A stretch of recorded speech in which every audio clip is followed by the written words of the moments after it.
Je suis très heureux aujourd'hui de partager avec vous la parole de l'Éternel. Je sais que le Seigneur est vivant et il nous a disposés pour que nous puissions échanger sur la divinité de Jésus-Christ. La messianité, c'est la nature messianique de Dieu. La messianité, c'est la nature, le mélange de l'humanité et de la divinité en Jésus-Christ.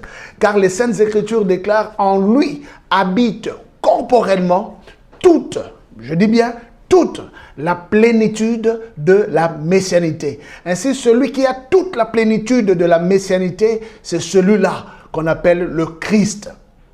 Alors, aujourd'hui, nous allons lire un texte qui, dans les Écritures, porte une valeur très, très significative.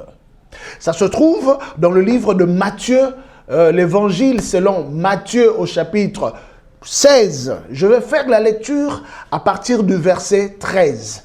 Une lecture exceptionnelle, une lecture très intéressante. Je lis.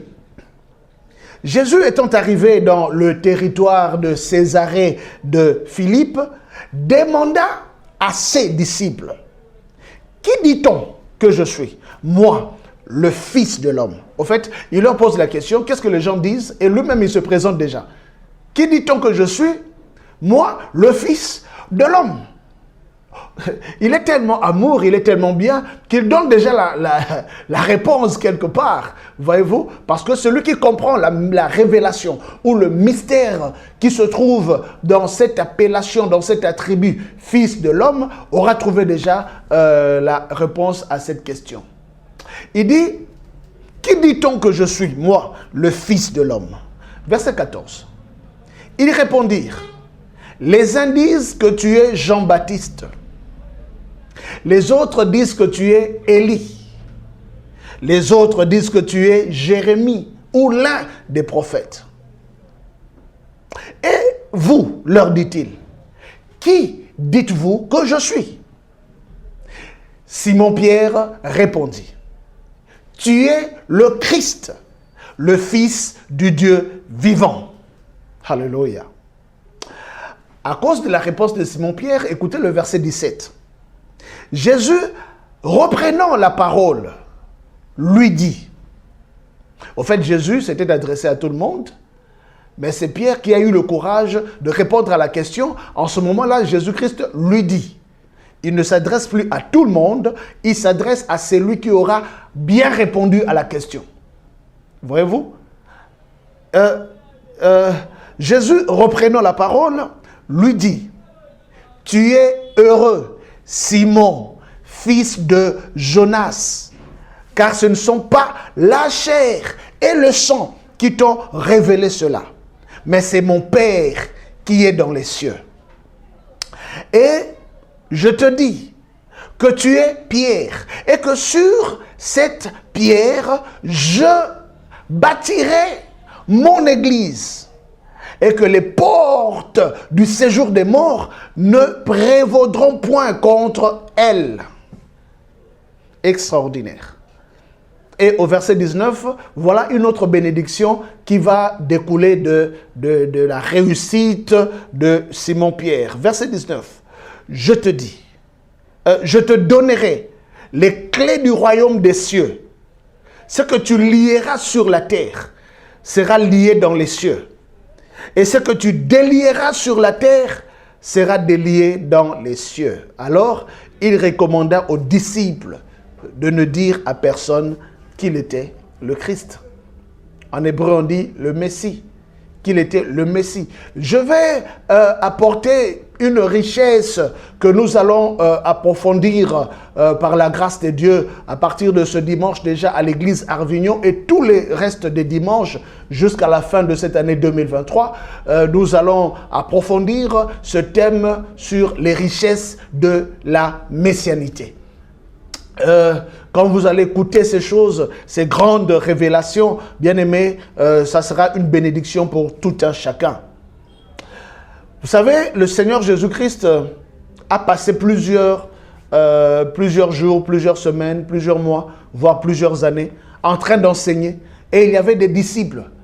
Ces disciples, au fait, ce sont des hommes, ce sont des gens qui ont pris la décision de tout abandonner est de suivre le Seigneur. Mais prendre la décision de tout abandonner et de suivre ne nous épargne pas des tests, des devoirs, des interrogations, des examens, ce que nous appelons à l'école des TP. Prendre la décision de suivre Jésus, de tout laisser, ne nous couvre pas. Je vous donne l'exemple de Moïse. Écoutez, Moïse a tout laissé. Moïse a tout abandonné. Mais cela n'a pas donné droit à cet homme de se comporter n'importe comment. La Bible dit, Dieu lui dit par exemple de parler au rocher, et voilà, Moïse va frapper le rocher. Et Dieu lui dit, tu n'entreras pas dans la terre promise. Parce que Dieu, au fait, il pouvait honorer la décision de Moïse d'avoir tout abandonné, comme la Bible déclare dans le livre de Hébreux, au chapitre 11. Moïse, c'est par la foi qu'il a préféré être appelé serviteur de Dieu que fils de la fille de Pharaon. Mais cela ne lui a pas permis de frapper le rocher et de ne pas être puni. Personne n'est au-dessus des principes de Dieu, quelle que soit la vocation ou l'appel de Dieu. Dans la messianité, c'est Jésus et Jésus seul qui est le Seigneur. Personne d'autre. Et personne ne peut se prévaloir et dire que ben voilà, moi, j'ai sacrifié toute ma vie, j'ai sacrifié ceci, j'ai fait cela. Tout ce que nous faisons, nous le faisons parce qu'il nous a donné la grâce de le faire. Ainsi, Jésus-Christ, allant dans ce sens, pose maintenant une question à ses disciples qui ont tout abandonné pour le suivre. Il donne la question à deux volets. Il dit d'abord, qui dit-on que je suis? C'est un sondage. Qui dit-on que je suis? Moi, le Fils de l'homme. Alors, on lui donne maintenant les informations. Les uns disent que tu es Jean-Baptiste. Ainsi, le premier groupe de gens qui regardent Jésus-Christ, ils trouvent qu'il est Jean-Baptiste, c'est-à-dire Jean-Baptiste qu'il a baptisé dans le Jourdain, s'incarne en lui. Quand il a été baptisé, donc Jean continue le ministère au travers de Jésus. Ça, c'est la croyance de certains. Parce que les gens pensent que si aujourd'hui tu es serviteur de quelqu'un ou que tu es attaché à une personne, donc toute ta destinée restera cloîtrée à la personne. Et pourtant le Seigneur a une destinée certainement même plus glorieuse que ceux qui t'ont formé. Certainement même plus glorieuse que ceux qui t'ont initié même au ministère. C'est la raison pour laquelle nous devons beaucoup de respect, mais nous devons beaucoup d'intimité à l'Esprit de l'Éternel. Ainsi, le Seigneur Jésus-Christ pose la question, qui dit-on que je suis? On lui dit d'abord, les gens disent que tu es Jean-Baptiste. Deuxième groupe de gens, ils disent que tu es Élie, le grand prophète de l'Ancien Testament qui faisait descendre le feu. Vu l'onction que tu as, vu la puissance que tu es Élie. Et les autres disent que tu es Jérémie, celui qui ne couvre jamais, n'est-ce pas, la vérité, qui dit toujours la vérité aux gens. Et il y a même de ceux qui disent que tu es l'un des prophètes. Mais voilà, toutes ces réponses n'allaient pas et ne cadraient pas avec la messianité. Tout simplement parce que la messianité est plus grande que Jean-Baptiste. La messianité est plus grande que Élie. Bien-aimé, la messianité est plus grande que Jérémie. La messianité est plus grande que les prophètes. La messianité, c'est la source de toute prophétie. La messianité, c'est la nature salvatrice du Fils de l'homme. Au fait, quand il se présente déjà comme étant le Fils de l'homme, il est en train de dévoiler son côté humain, le salut sur la terre.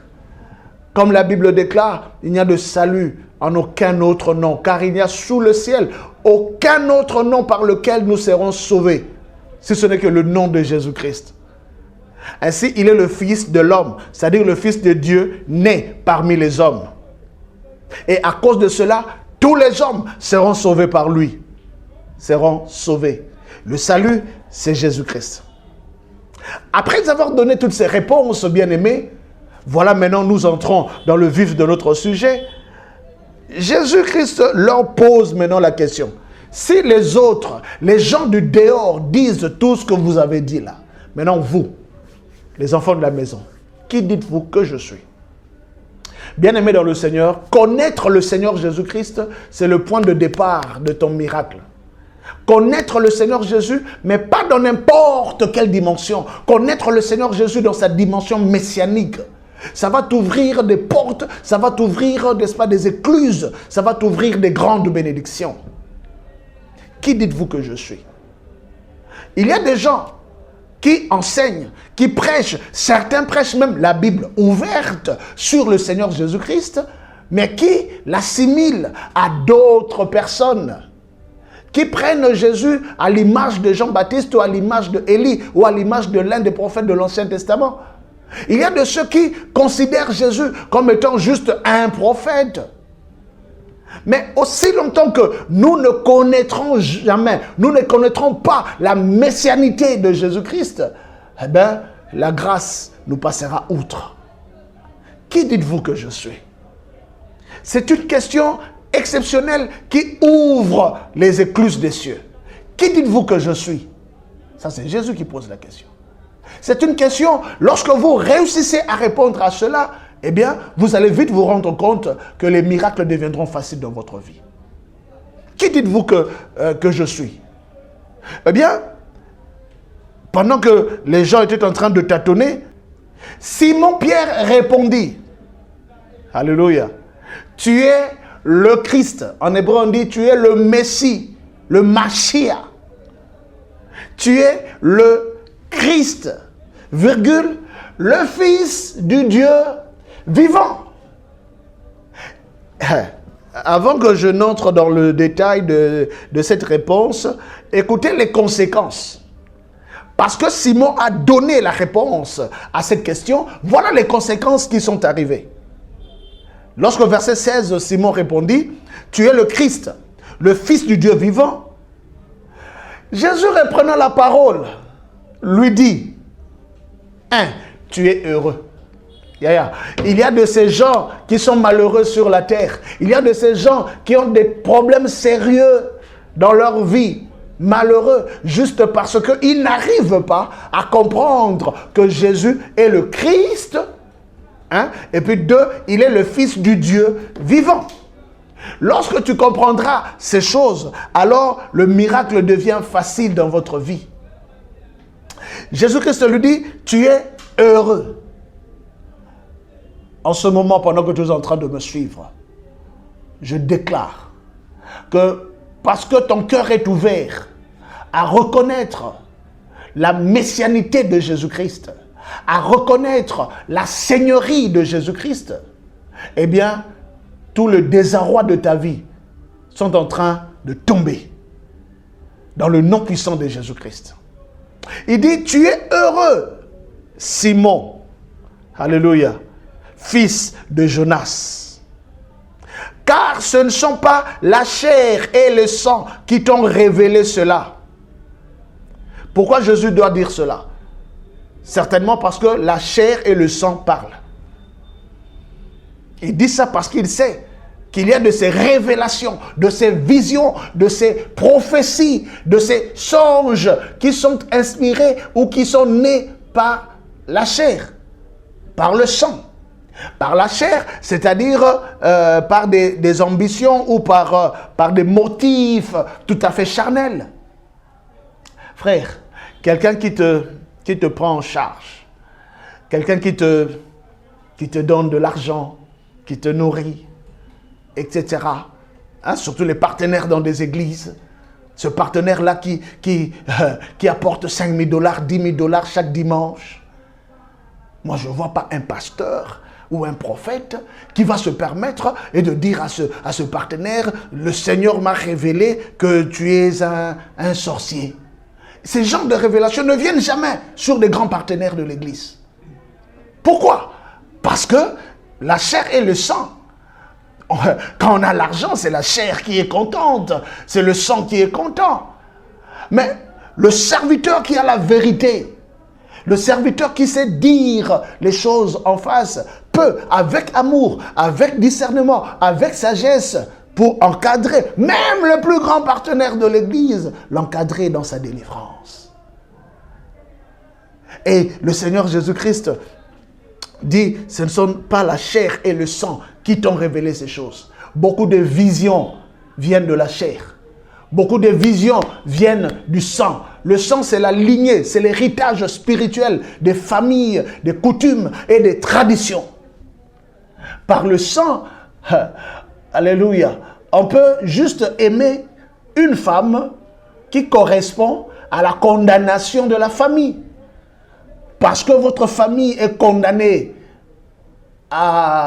au célibat ou au divorce, le sang va te pousser à avoir même des songes et des visions et des révélations sur la sœur Antonella.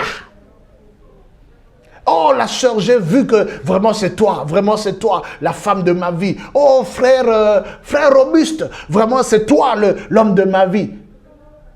Et puis après 1 an, ou après 3 mois, après 6 mois, c'est le divorce. Mais où sont passées toutes ces visions?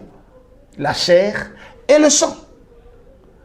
Et Jésus-Christ dit, parce que tu as compris que je suis le Christ, parce que tu as compris que je suis le Messie, alors la chair et le sang se sont tus. La puissance de la messianité détruise des visions charnelles et des révélations charnelles. Dans la messianité, c'est le Christ qui prend le dessus. C'est le Christ qui est le pourvoyeur. C'est le Christ qui est le maître de toutes choses et de toute personne. Alléluia. Ce ne sont pas la chair et le sang qui t'ont révélé cela, mais c'est mon Père qui est dans les cieux. Bien-aimés, beaucoup de gens souffrent à cause des visions et des révélations de chair et de sang. Il y a quelque temps passé, j'ai reçu un prophète, un frère, qui est venu au début de cette année.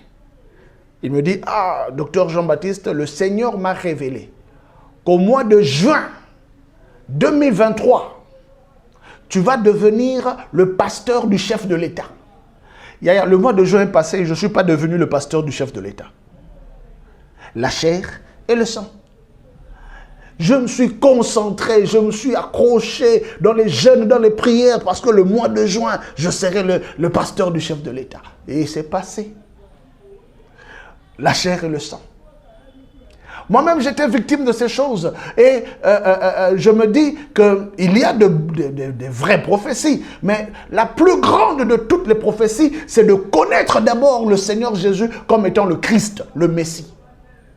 Et à partir de là, il y aura des écluses qui vont s'ouvrir. Jésus, reprenant la parole, lui dit, « Tu es heureux, Simon, fils de Jonas, car ce ne sont pas la chair et le sang qui t'ont révélé cela, mais c'est mon Père qui est dans les cieux. Et moi, je te dis que tu es Pierre, et que sur cette pierre, dans d'autres versions, on dit sur ce roc, dans d'autres versions, on dit sur ce rocher, je bâtirai mon église. » Il y a donc une alternance des mots dans ce verset. Il parle au même moment à Simon-Pierre et il parle au même moment de la révélation que Simon venait de faire sortir. Jésus est le Christ, c'est-à-dire la pierre angulaire. Il dit, tu es Simon, Pierre, mais c'est sur ce roc, c'est-à-dire sur Christ, la révélation du Christ, de Jésus comme Christ, le rocher des âges. Je bâtirai mon église. L'église de Jésus-Christ est bâtie sur Jésus-Christ. L'église de Jésus-Christ est bâtie sur la pierre angulaire, Jésus-Christ. Il dit, tu es heureux, Simon, fils de Jonas. Alléluia. Je te dis, tu es Pierre, et sur cette pierre, je bâtirai mon église. Ainsi, bien-aimés, savez-vous que l'église de Jésus est bâtie par Jésus. Ce qui revient donc à dire qu'aussi longtemps que Jésus-Christ sera Seigneur, son église sera dans la Seigneurie. Aussi longtemps que le Seigneur Jésus-Christ est Dieu, son Église sera dans la divinité. Aussi longtemps que le Seigneur Jésus sera le Messie, son Église sera dans la messianité. C'est la raison pour laquelle personne ne peut combattre l'Église de Jésus et exceller.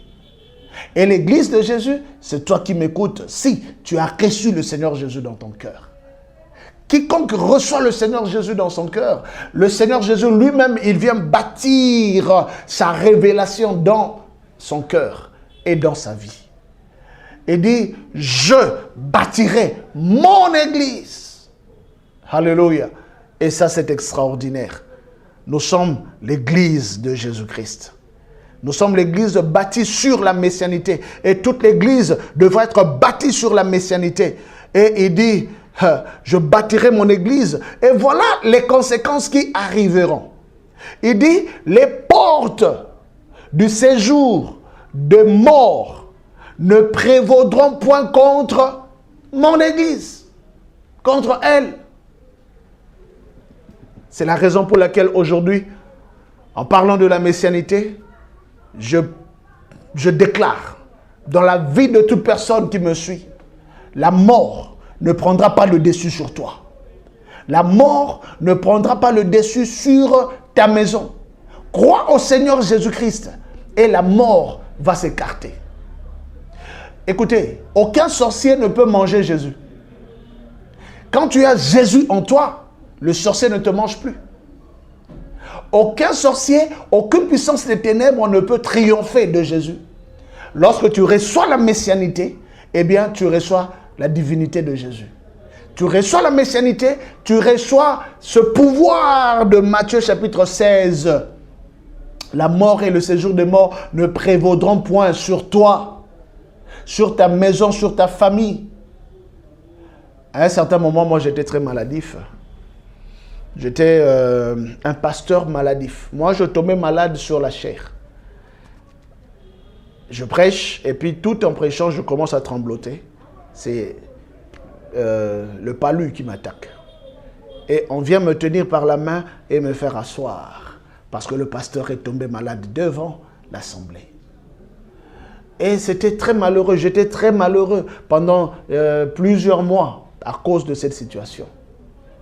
Mais le jour où j'ai commencé à comprendre qu'il y a une messianité, il y a la dimension messianique, c'est-à-dire la dimension supérieure à toute autre dimension spirituelle, bien aimé, je commençais à transcender. Je commençais à transcender les puissances qui m'agaçaient.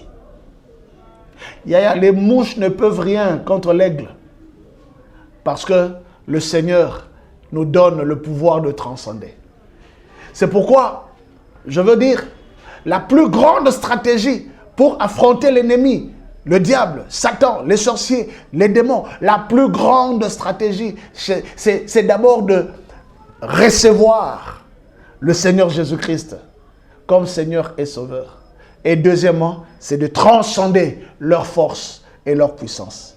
C'est pourquoi vous avez l'obligation d'apprendre, de recevoir les enseignements pour grandir dans l'excellence de Jésus, grandir dans la connaissance de Jésus. Et celui qui connaît Jésus devient fort, car la connaissance de Christ est un pouvoir. Dans le monde, on dit la connaissance est un pouvoir, est une puissance. Mais ce n'est pas n'importe quelle connaissance. Il y a certaines connaissances qui détruisent. Eh bien, sur cette pierre, je bâtirai mon église. Alléluia. Et les portes du séjour de mort ne prévaudront point contre elle. Et puis après, il dit ceci à Simon-Pierre. Il dit, je te donnerai, au futur, je te donnerai les clés du royaume des cieux. Ce que tu lieras sur la terre sera lié dans les cieux. Et ce que tu délieras sur la terre sera délié dans les cieux. Ça, c'est un passage très compliqué. Au fait, si nous comprenons très bien, le Seigneur Jésus est en train de nous faire comprendre que désormais, celui qui reçoit la révélation de Jésus comme étant le Christ, comme étant le Messie, la messianité, le ciel va même dépendre de la terre. Ce que tu lieras sur la terre sera lié dans le ciel.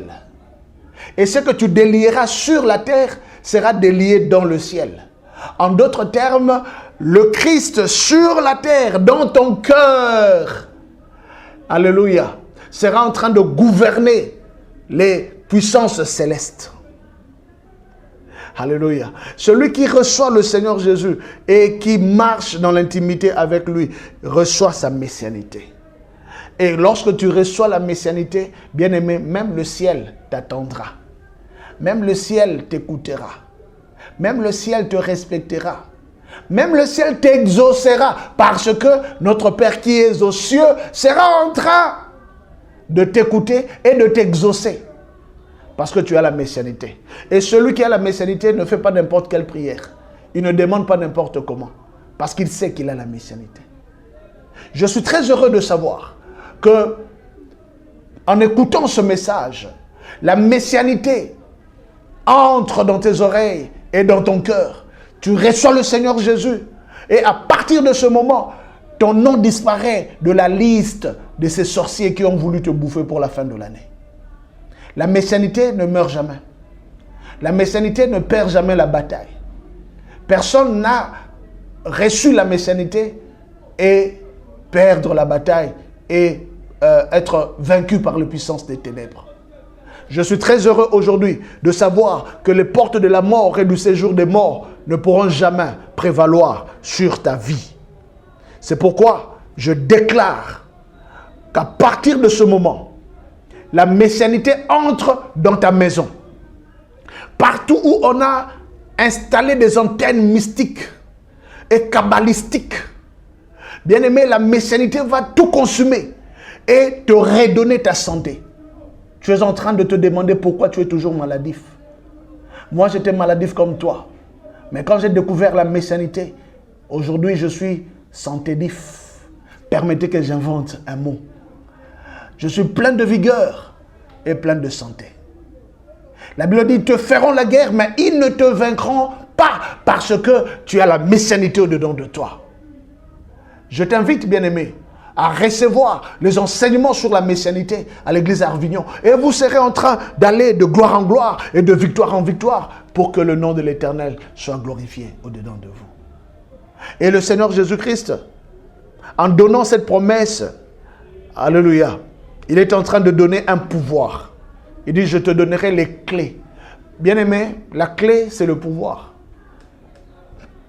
Celui qui a la clé céleste, celui qui a la clé divine, celui qui reçoit la clé divine a reçu le pouvoir du ciel. Et celui qui a le pouvoir du ciel ne peut jamais, mais alors jamais, alléluia, perdre la bataille face aux entités inférieures. Je bénis ta vie, toi qui as entendu ce message. Je bénis ta destinée et je déclare que le Seigneur sera en train de bâtir son projet dans ta vie. Le Seigneur Jésus sera en train de bâtir sa gloire dans ta vie. Dis très fort Amen et que cela arrive. Je déclare par la puissance de la messianité que la gloire de l'Éternel entre dans ta famille, dans ta maison, dans tes entreprises, dans ton travail, pour que le nom de Jésus soit glorifié. C'est dans le nom puissant de Jésus-Christ de Nazareth que j'ai prié, que j'ai proclamé la parole et ensemble nous disons très fort Amen.